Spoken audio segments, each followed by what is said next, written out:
Hello. Thank you. Was there a certain event that inspired you to become a priest? For myself, it was living in Saudi Arabia. I lived in a country with my family where you were not allowed to practice the faith openly. Yes. You had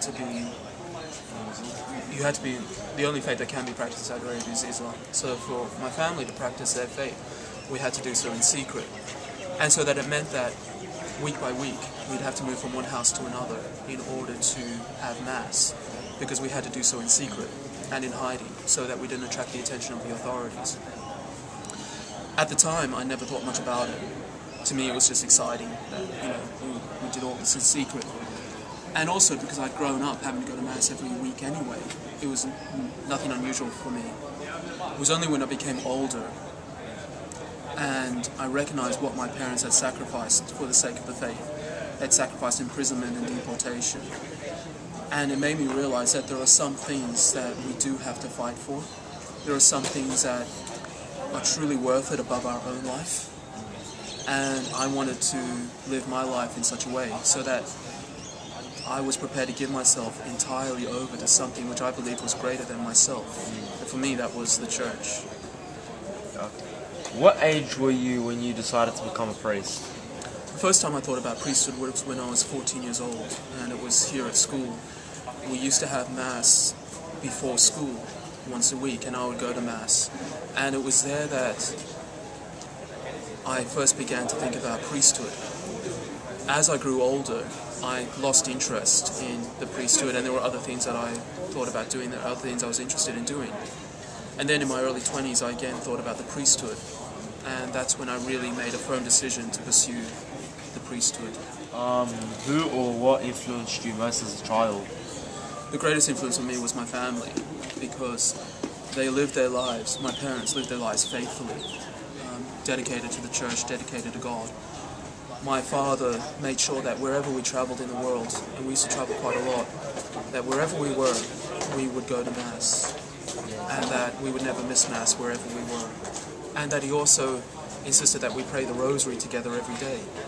So for me, growing up in that kind of family, where the faith was just something that was normal and a part of everyday life, actually had the greatest influence on me. Who is your main mentor in your journey to becoming a brother or a priest? For me, the greatest inspiration for me was my parents, and is my parents, first of all, because of the way that they dedicated their life and dedicate their life to the church and to the faith.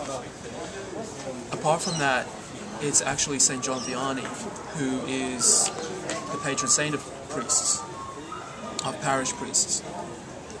He was a priest who lived in France in the 17th century, who was a man who dedicated himself to the Mass and to confessions, who would sacrifice his time, his labors for the sake of other people. I read his biography, and it was a man who showed such great courage and love of God and love of all men and women, that it was something that inspired me to want to live my life in the same way. And it's who I go back to all the time for inspiration now.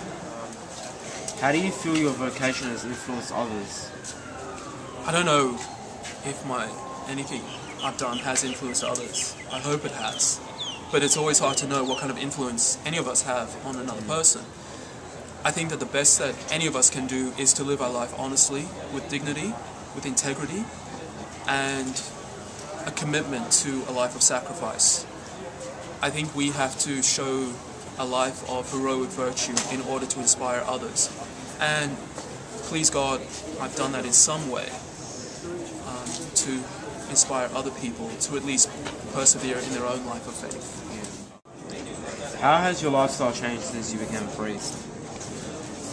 Since I became a priest, it meant that there's a lot less that is private or personal in my life, because everything that I do has to be for the sake of others, for the sake of God. And so I always have to make myself available to other people, to assist them when necessary. So there really isn't such a thing as a day off or time away, because I always have to make sure that I'm available whenever people need me. And so a sense of a private life or a personal life is much different to that of other people. Yeah.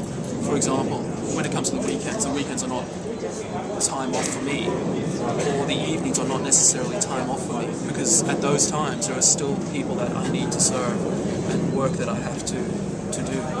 How did your family and friends react to your decisions to become a priest? Fortunately, it was my family and friends who were the most encouraging and who were the ones that supported me the most. My family encouraged me to pursue whatever I thought was the right vocation for me. And when I told them it was to be a priest, they were highly supportive of that and encouraged me to pursue that. My friends, fortunately, had also said to me at other times, before they even really knew I was thinking about priesthood, that I should consider priesthood as a vocation. And so for them, it was their encouragement that helped me to pursue this vocation. Okay, thank you very much. You're welcome. Thank you for your time.